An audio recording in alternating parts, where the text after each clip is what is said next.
You are listening to Alex Nanlohi Podcast, to know the Lord and to make Him known.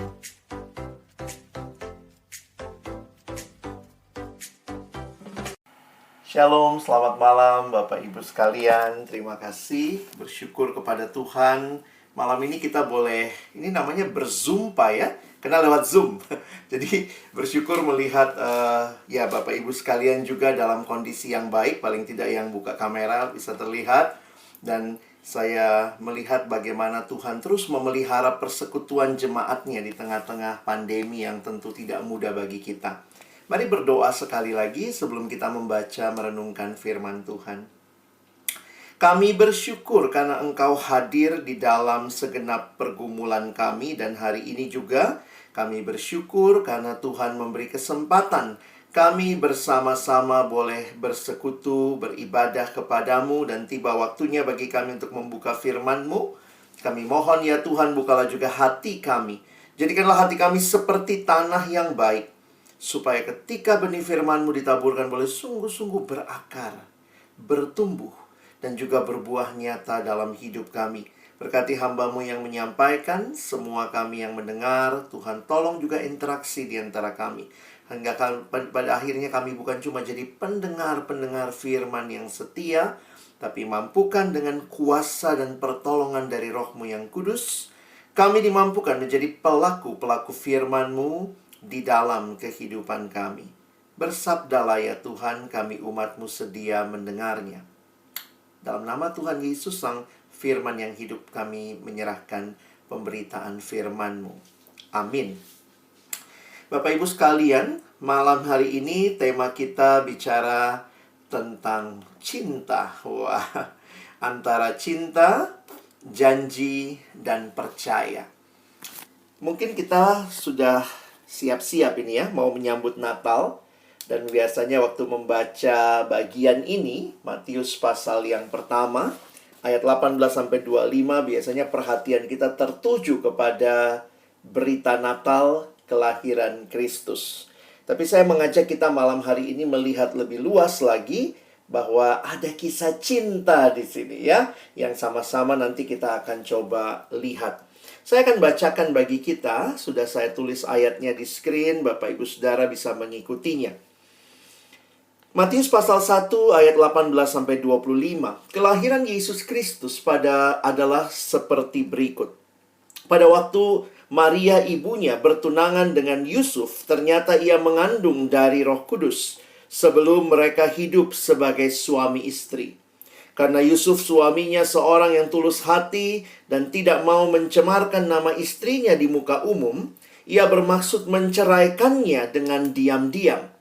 Tetapi ketika ia mempertimbangkan maksud itu, malaikat Tuhan nampak kepadanya dalam mimpi dan berkata, "Yusuf anak Daud, janganlah engkau takut mengambil Maria sebagai istrimu, sebab anak yang di dalam kandungannya adalah dari Roh Kudus.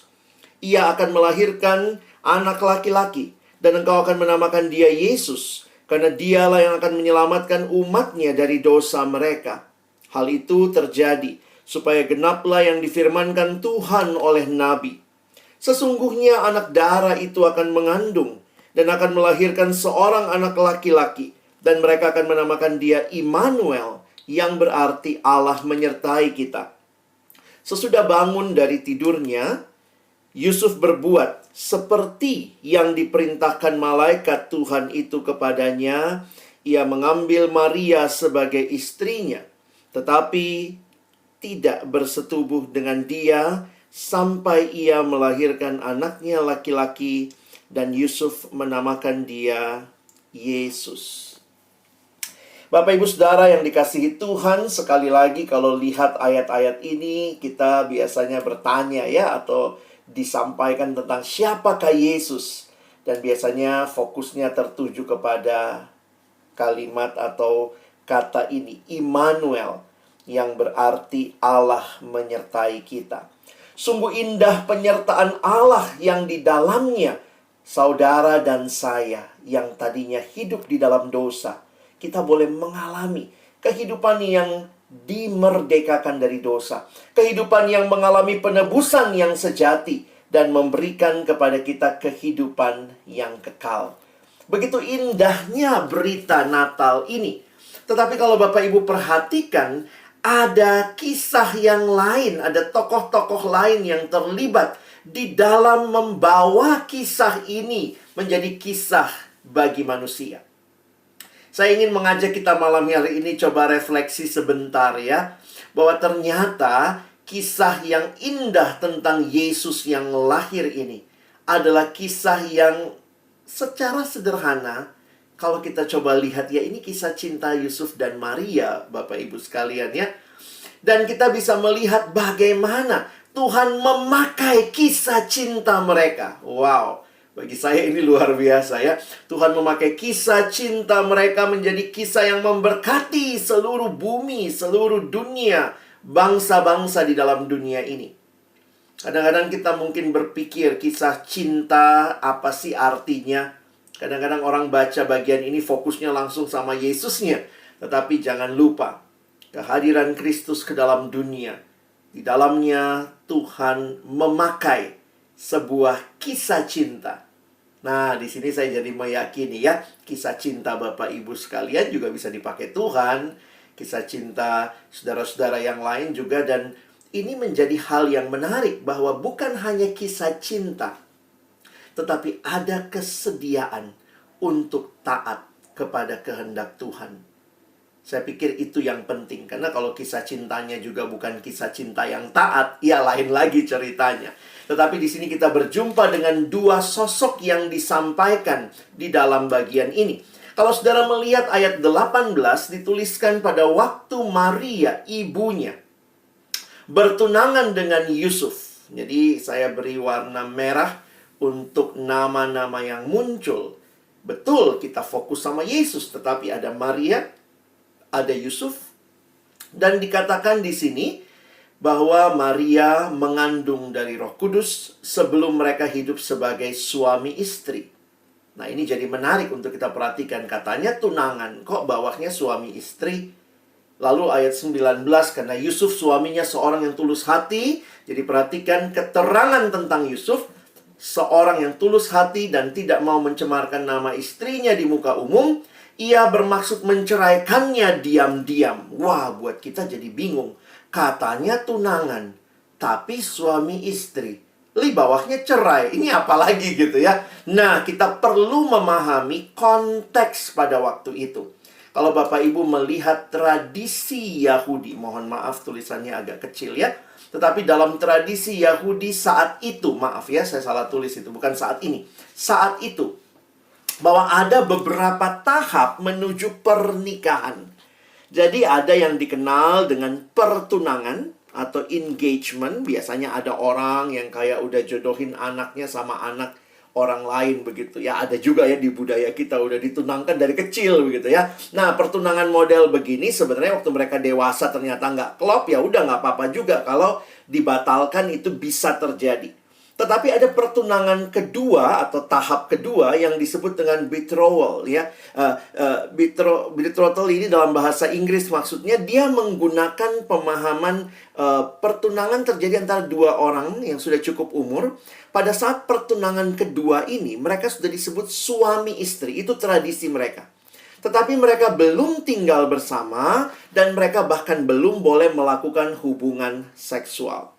Dalam tradisi Yahudi saat itu, pemutusan pertunangan kedua seperti ini itu dianggap sebagai perceraian dan dianggap sebagai dosa. Itu hukumannya ada di dalam kitab Taurat, kita bisa lihat di sana. Dan pertunangan kedua ini yang biasanya memang berlangsung selama 1 tahun. Jadi dalam tradisi yang saya baca, mereka dibilang sudah bertunangan, tetapi itu masih pulang ke rumah orang tua masing-masing. Nah, itu masa-masa mereka menguji, mereka sama-sama jaga kesucian, sampai nanti mereka menikah secara sah dalam arti yang kita kenal ya, pernikahan. Jadi jangan heran, kenapa dikatakan mereka bertunangan tapi belum hidup sebagai suami istri, di bawahnya kok cerai, katanya tunangan ya. Karena tradisi mereka seperti itu. Jadi waktu kita perhatikan realita ini, Bapak Ibu sekalian, hal yang menarik untuk kita pahami bahwa apa yang terjadi ini adalah sebuah situasi yang tidak biasa. Saya tidak tahu bagaimana kita memaknai kisah ini, tetapi memang saya melihat ini pasti sebuah situasi yang tidak mudah. Ada dua tokoh yang saya pikir punya pergumulan. Dan kepada dua tokoh ini, Allah melalui malaikatnya mengatakan kalimat atau kata, jangan takut. Tentu ini pergumulannya, makanya jangan takut. Ya, pergumulannya Maria apa? Maria itu hamil dari Roh Kudus. Jadi pasti tidak mudah. Dia belum bersuami, dia hamil. Nah, masa itu tadi kita baca dalam pertunangan itu masing-masing harus jaga kekudusan. Sehingga menarik untuk memperhatikan tidak mudah pastinya buat Maria. Kadang-kadang kalau kita senang ya bikin drama Natal, Marianya kayaknya happy-happy aja begitu ya. Pasti awalnya juga nggak mudah ya. Kalau kita mau guru-guru sekolah minggu kan bikinnya udah langsung Marianya udah berapa bulan dalam perjalanan kayaknya happy sekali. Tapi kalau kita lihat pergumulannya, Maria sendiri berkata, aku ini ya, dia bagaimana mungkin hal itu terjadi padaku. Bagi saya yang menarik adalah bukan hanya apa yang terjadi pada Maria dalam berita itu, tetapi ketaatan Maria untuk dipakai Tuhan. Dan itu yang kita perhatikan di dalam bagian ini. Jadi kalau kita lihat memang cerita Maria ada di Injil Lukas. Nah, di dalam Injil Matius kita menemukan pergumulannya Yusuf. Apa pergumulan Yusuf? Yaitu ya, ketaatan kepada hukum. Nah, saya juga waktu gali, saya baru ngeh juga ya. Menarik sekali kalau Bapak Ibu Saudara memperhatikan kenapa saya tulis ketaatan kepada hukum. Di dalam terjemahan bahasa Indonesia, terjemahan baru, dituliskan tadi Yusuf itu seorang yang tulus hatinya. Di dalam terjemahan bahasa Inggris menggunakan istilah a righteous man. Orang yang, ya righteous itu adil ya. Jadi dalam terjemahan bahasa Inggris yang lain menggunakan istilah just. Jadi saya juga mikir, apa sih? Kenapa Yusuf ini? Apa pergumulannya dia? Ternyata Bapak Ibu sekalian, Yusuf ini orang yang taat sama firman. Kira-kira begitu ya, hukumnya tentu hukum Allah. Karena itu tidak heran, terjemahan Alkitab bahasa Indonesia masa kini, yang namanya BIMK, menuliskan kalimat ini. Yusuf tunangannya itu adalah seorang yang mentaati hukum agama. Kalau terjemahan baru di Alkitab kita menggunakan seorang yang tulus hati. Jadi perhatikan, karena dia taat hukum agama, dia tahu nih Maria kalau sampai hamil berarti nggak taat kepada hukum yang mengikat mereka pada waktu itu dalam masa mereka bertunangan. Jadi, nah perhatikan, ini menarik. Jadi ia mau memutuskan pertunangannya, tetapi dengan diam-diam. Nah, baik juga dia nih ya. Supaya Maria tidak mendapat malu di muka umum. Di dalam tradisi hukum Yahudi, Maria kalau sudah ketahuan hamil, maka harusnya sebelum mereka hidup sebagai suami istri, dia dirajam. Itu hukum yang ada. Tetapi memang menurut sejarah juga pada masa Yesus sudah tidak demikian ya. Tidak banyak lagi yang perajaman seperti itu tidak dilakukan. Tetapi itu akan mempermalukan Maria. Nah, perhatikan, Yusuf memilih untuk menceraikan Maria diam-diam supaya Maria nggak malu di depan umum. Jadi sebenarnya Bapak Ibu Saudara sekalian, meskipun ada pergumulan, tapi coba pikir-pikir ya. Kalau Yusuf sendiri sampai dituliskan mempertimbangkan maksud itu. Nah, di sini saya jadi melihat tema kita malam hari ini ya.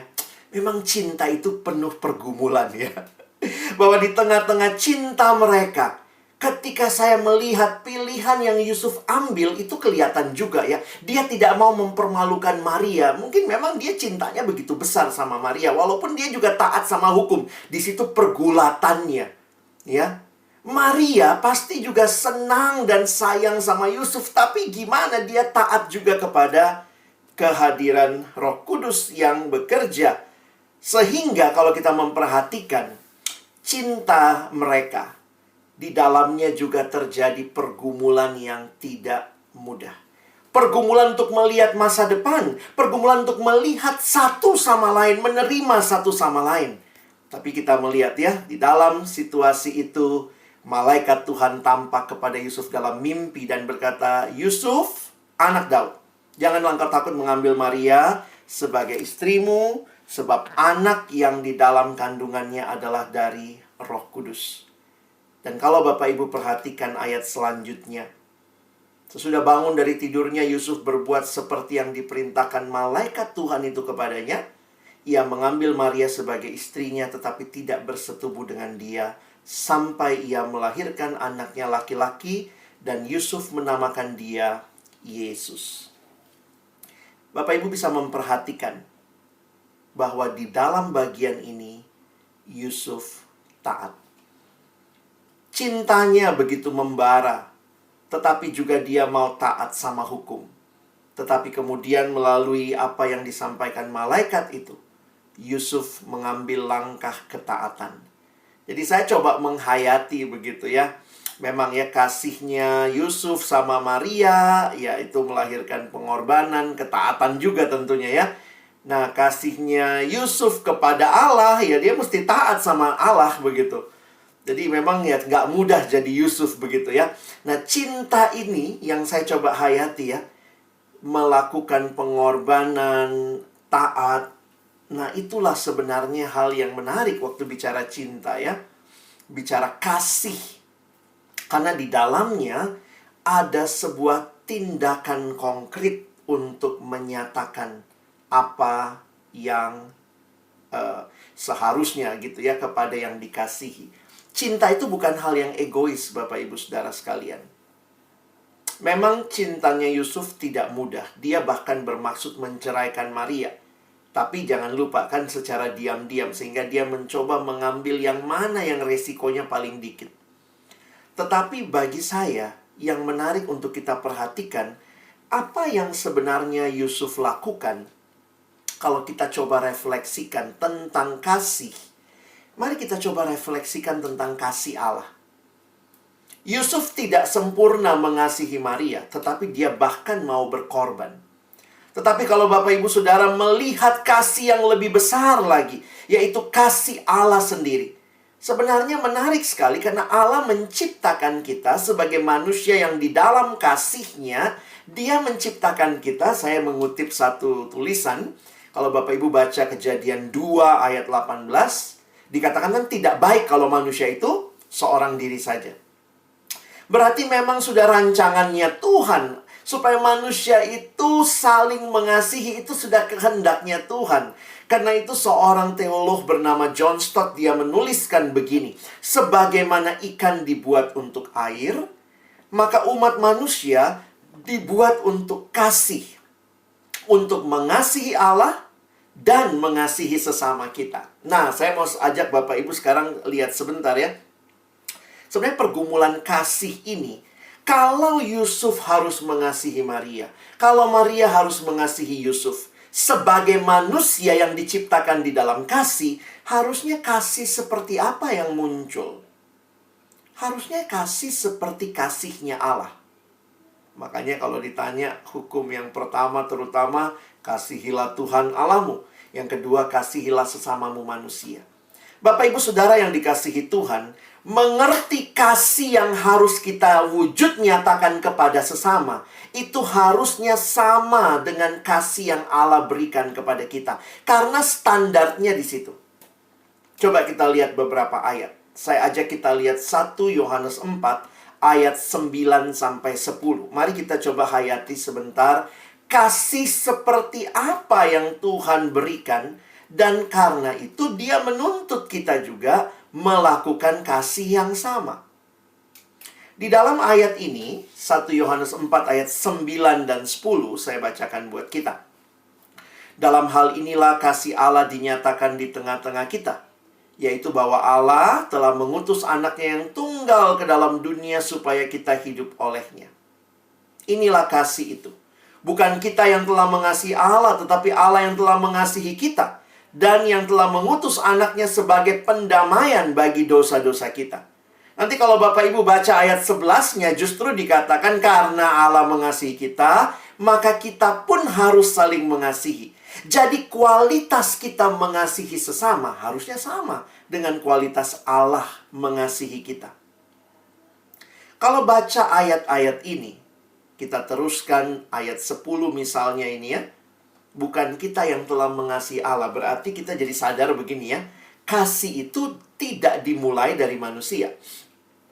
Kasih itu dimulai dari Allah. Makanya saya suka bilang sama anak-anak muda gitu ya. Kalau mau belajar kasih, if you want to learn about love, kamu mau belajar kasih, belajarnya jangan dari drama Korea.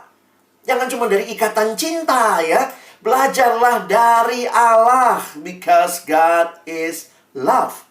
Bukan kita yang mengasihi Allah, tapi Allah yang mengasihi kita. Nah, kita lihat ya.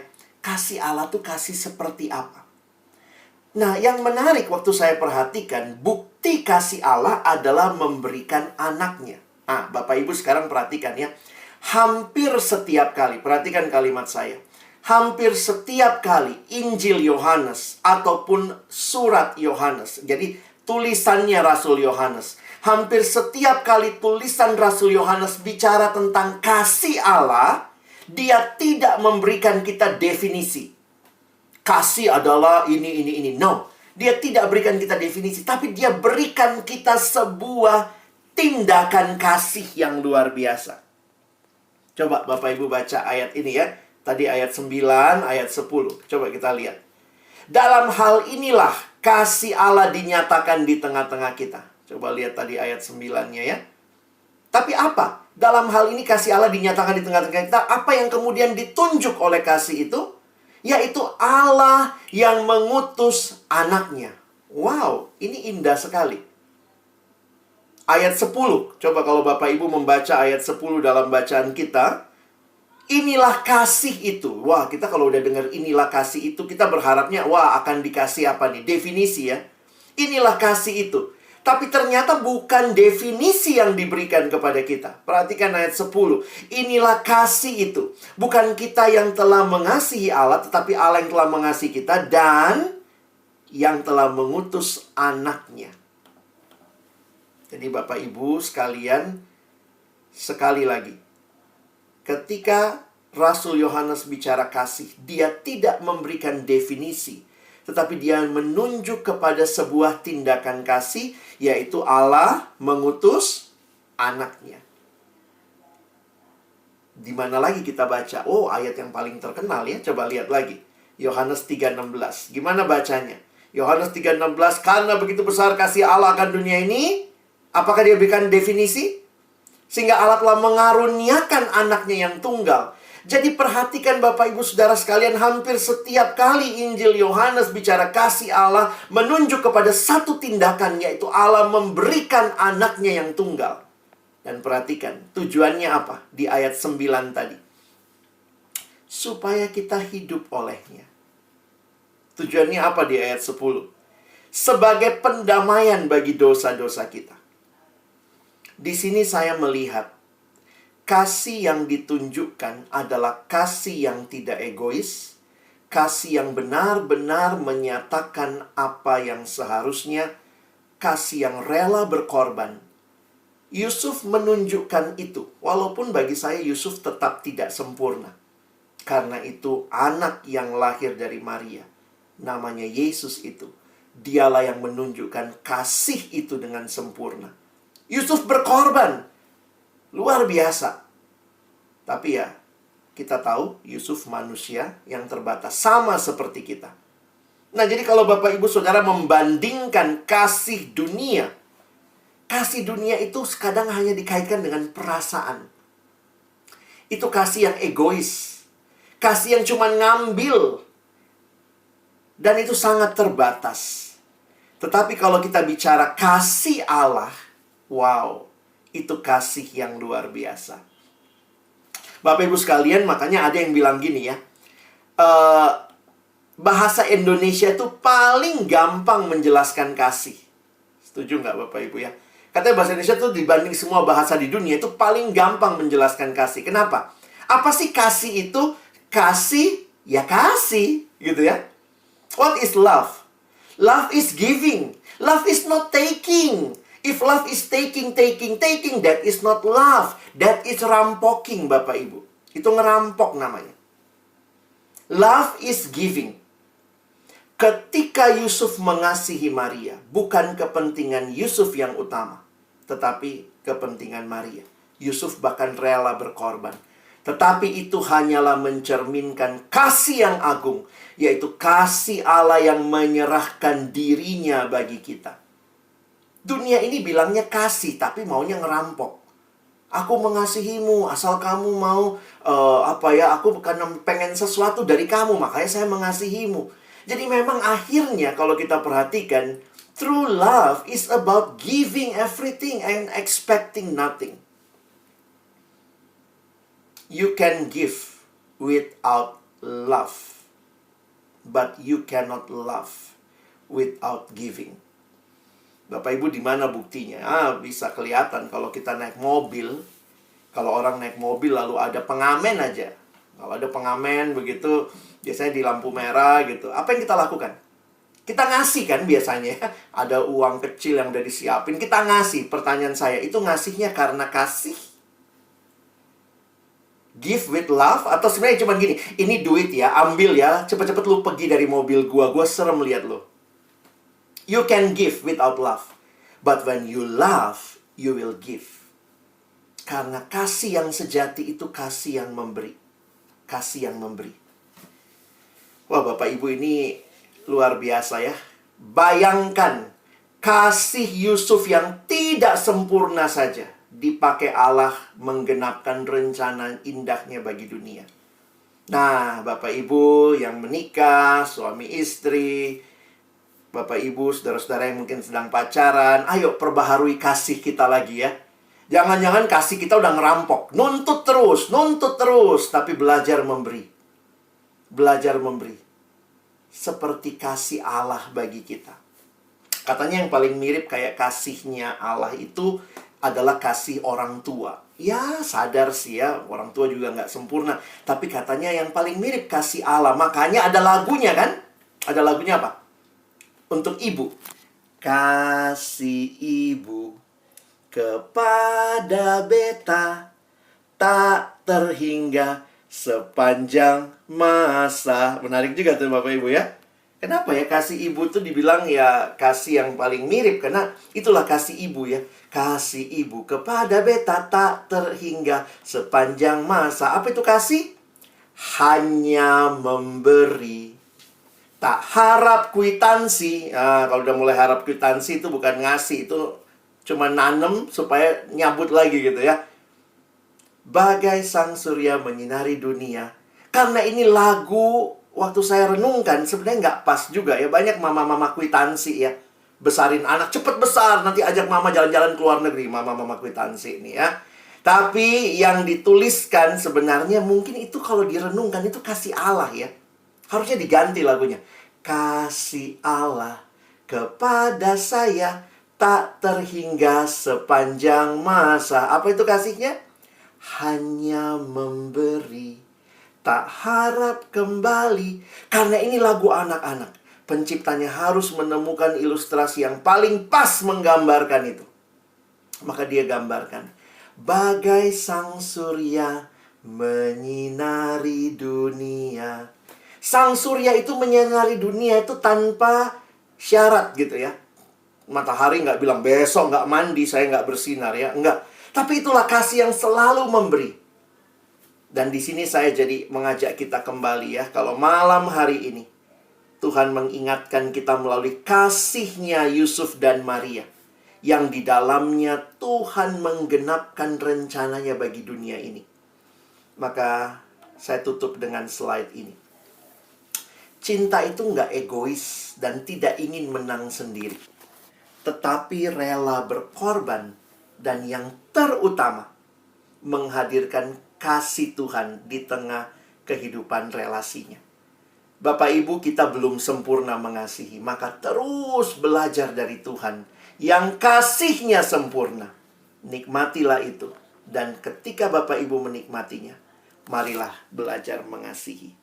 Mari perbaharui lagi relasi-relasi kasih kita di rumah, di jemaat, satu sama lain begitu ya. Supaya kita menjadi alat kasih Tuhan di tengah-tengah dunia ini. Tuhan memberkati kita sekalian. Amin. Oke, terima kasih Pak Pendeta Alex ya untuk pemaparannya. Mungkin di sini ada Bapak Ibu yang mau bertanya secara langsung. Silahkan ya, boleh langsung dibuka aja mic-nya atau angkat tangan. Oke, ini ada satu pertanyaan sih yang masuk, Iya. Pak, dari ini boleh ya, aku bacakan saja ya. Iya. Nah, ini pertanyaannya itu gimana caranya kita mengasihi dengan benar gitu, tidak berlebihan. Dan dimana kita bisa memposisikan diri kita, maksudnya kayak apakah harus ada keseimbangan antara mengasihi diri dan mengasihi orang lain, misalnya seperti itu. Silakan, Pak. Buat anak muda sekarang tuh lagi diskusi panjang tuh soal self-love. Wah, saya mengasihi diri. Ini kan bagian dari merawat diri. Memang itu unik ya. Bagaimana kita bisa melihat batasannya antara mengasihi sesama dan tidak menjadi orang yang mengorbankan diri atau bilang, ntar gue jadi kesetnya orang lain gitu. Karena saya mengasihi, jadi kayaknya saya diinjek-injek. Saya pikir Tuhan juga kasih kita kecerdasan. Ya, Tuhan kasih kita akal budi yang bisa kita pakai. Misalnya juga di Alkitab bahwa ada ayat-ayat yang mengingatkan kita untuk berhikmat, untuk misalnya tulus seperti merpati, cerdik seperti ular. Itu menolong kita menyadari bahwa kita perlu untuk tetap juga aware ya dalam situasi di sekitar kita. Dan saya pikir disitulah Bapak Ibu harus bertumbuh. Saya selalu ingatkan pentingnya bertumbuh. Bertumbuh dalam arti kita makin kenal kehendak Tuhan, tapi kita juga makin punya kemampuan untuk membedakannya. Itu dalam bahasa ini biasa dipakai istilah discernment. Misalnya ada orang yang terus-menerus datang minta bantuan sama kita. Kapan bantu sebagai kasih? Tapi ingat, kasih yang sejati itu juga mendewasakan dan mendidik. Jadi kalau orang itu jadi bergantung, apa-apa cari kita, berarti ya mungkin kita juga harus mengoreksi lagi kasih seperti apa yang kita nyatakan.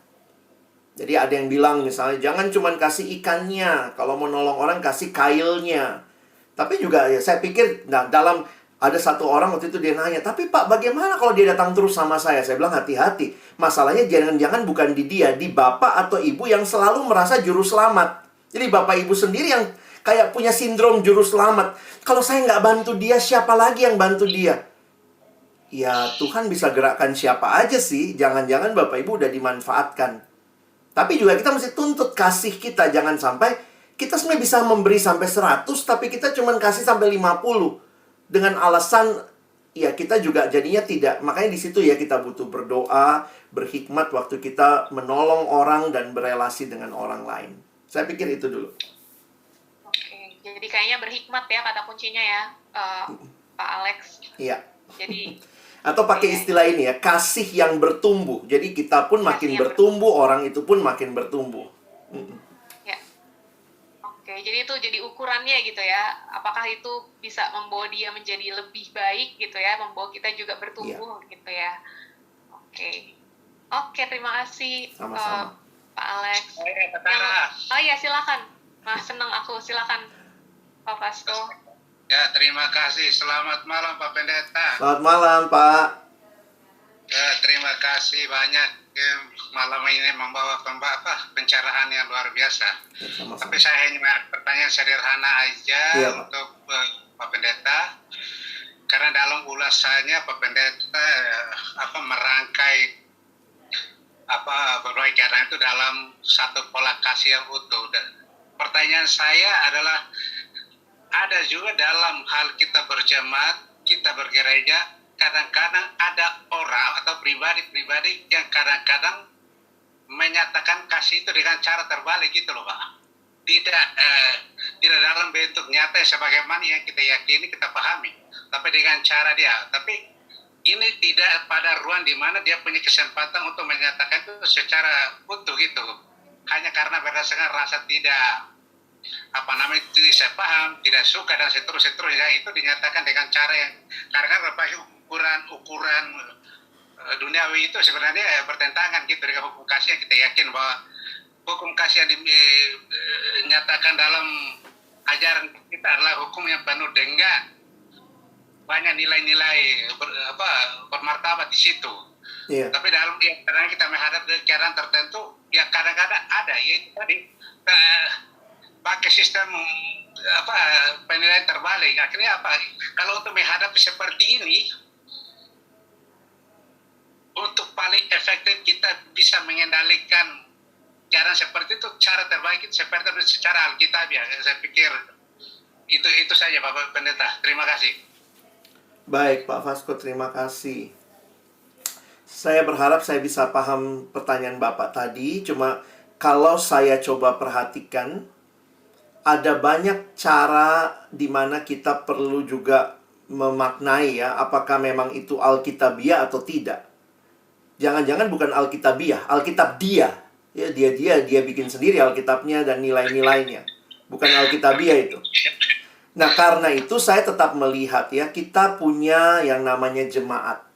Maka saya tetap meyakini kebersamaan di dalam jemaat, kita satu sama lain saling menasehati, saling menegur. Jadi saya berharap kita tidak semena-mena atas dasar diri pribadi, melakukan sesuatu yang kayak Bapak bilang kayak penilaian terbalik, atau mungkin apakah itu standar ganda ya.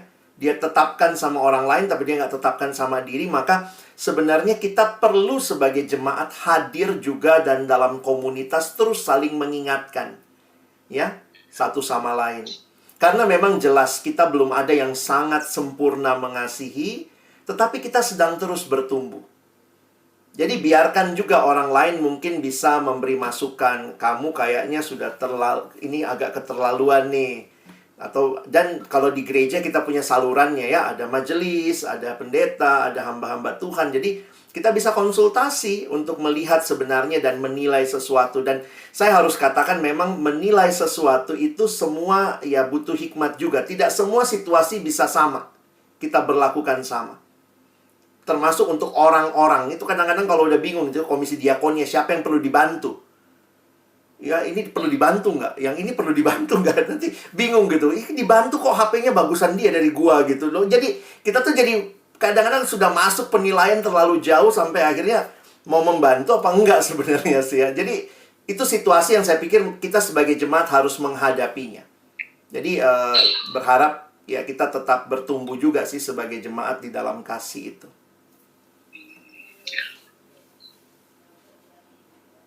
Ya, terima kasih Pak Pendeta. Sama-sama. Jawabannya cukup kena itu. Iya. Sama-sama Pak. Oke, terima kasih Pak Pendeta. Mungkin satu lagi ya, ada yang mau bertanya? Saya bisa Kak? Oh ya, silakan. Halo Bang. Halo. Pak Ya. Yang udah biasa panggil Bang, panggil Abang aja. Dari dulu kita. Bisa ya. Iya. Sudah sering dengar Abang Alex gitu kan. Iya. Jadi tadi kan Pak Pendeta Alex bilang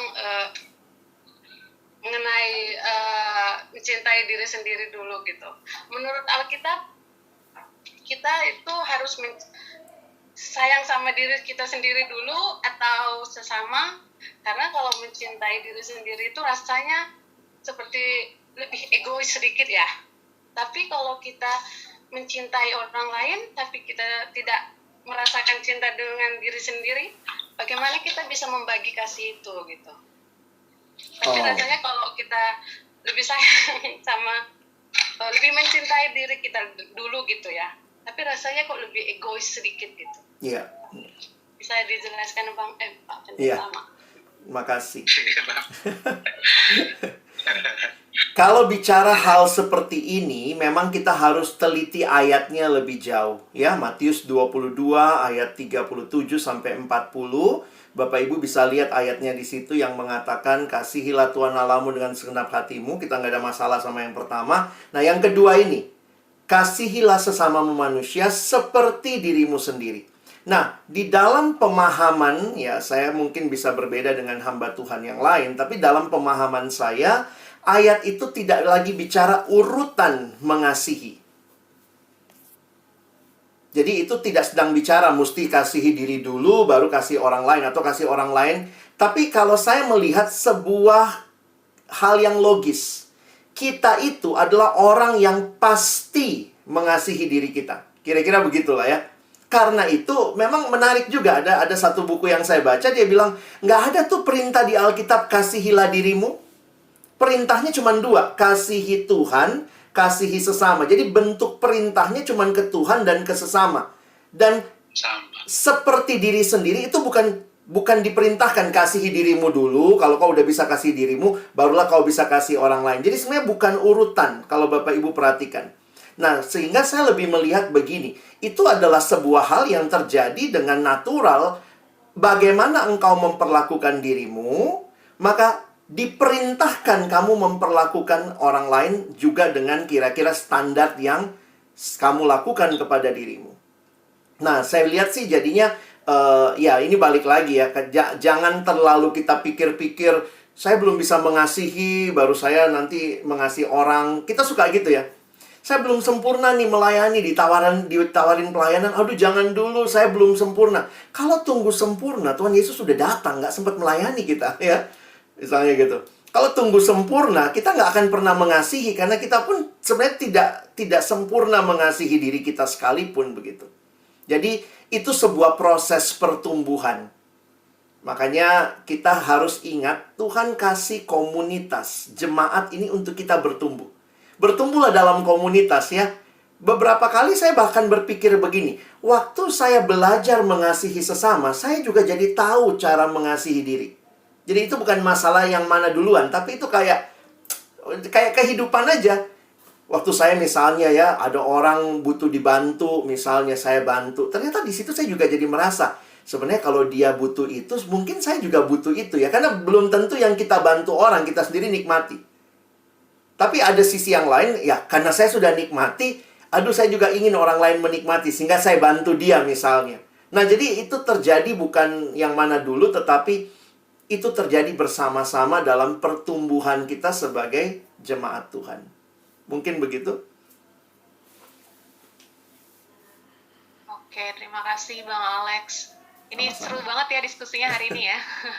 Aku senang, terima kasih ya Kak Isbeth, Pak Fasko buat pertanyaannya. Ya, jadi kayaknya kalau boleh summary sedikit ya, Iya. itu berarti sebenarnya kita memang perlu hikmat dan melihat ya bagaimana saling mengasihi itu membawa kita pada proses pertumbuhan ya. Dan kita bisa melatihnya dalam komunitas ya, berarti yang seperti ini, TSS misalnya ya, doa Sabtu pagi juga gitu, atau komunitas-komunitas kecil kakak lainnya gitu ya, itu kita bisa sama-sama belajar untuk mengasihi ya, belajar untuk mengasihi dengan cara yang benar, dan juga ya saling mengasah, menegur di situ ya kalau ada yang perlu diperbaiki. Karena memang ya selama masih di dunia ini kita kayaknya masih ada aja kurangnya ya, masih belum bisa mengasihi dengan sempurna seperti Tuhan, namun kita akan mencoba ke arah sana gitu. Oke, mungkin ya setelah ini ada terima kasih ya sekali lagi untuk Bang Alex. Sama-sama. Ini ada ya kita